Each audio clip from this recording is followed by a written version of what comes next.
সব করেন, খবরদার কাছের কোনো মানুষে ভালো কোনো জ্ঞান দিবে যায় না, সে বন্ধু আত্মীয় হোক আর পরিবারের মানুষই হোক। অ্যাডভান্স কোনো কথা কইবেন না, খবরদার। অ্যাডভান্স যে কথাটাই কইবেন 2 দিন পরে তার সত্যি হইলেও আপনি খারাপ, না হইলে আপনি আরও খারাপ, বুঝছেন? তো এখন বুঝে শুনে ঠিক করবেন যে আসলে অ্যাডভান্স কথা, ভালো কথা কাছের মানুষে কইবেন কি না। এক শ্রেণীর মানুষ আছে, বুঝছেন, সে যেই হোক আপনার, ওরা যতই ভালো বুঝ দেন, যতই ভালো জ্ঞান দেন, যত ভালো উপদেশ দেন, যত ভালো জিনিস, যত সহজ জিনিস, যত যাই করেন না কেন, লাভ নাই।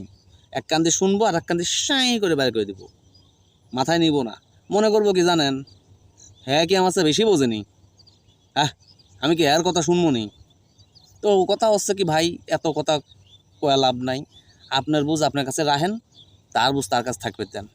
সহ্য অবিলা আস্তে করে সাবধানে সরে দেন, মুড়ি খা। ভালো কথা কইলে মাথায় ঢুকবো না, উঠছে বাঁশ খা, কিছু বোঝ, বোঝার পরে তুই মুড়ি খা। তখন তুই কবি নি আমি শুনবো না কেমনে করে খাইছস, তখন আমি একটু বসে বসে মিলাবো না যেটা আমি আগে তেন ভাবছিলাম। এটাই বালা। বুঝলে বুঝ পাতা, না বুঝলে মুড়ি খাও।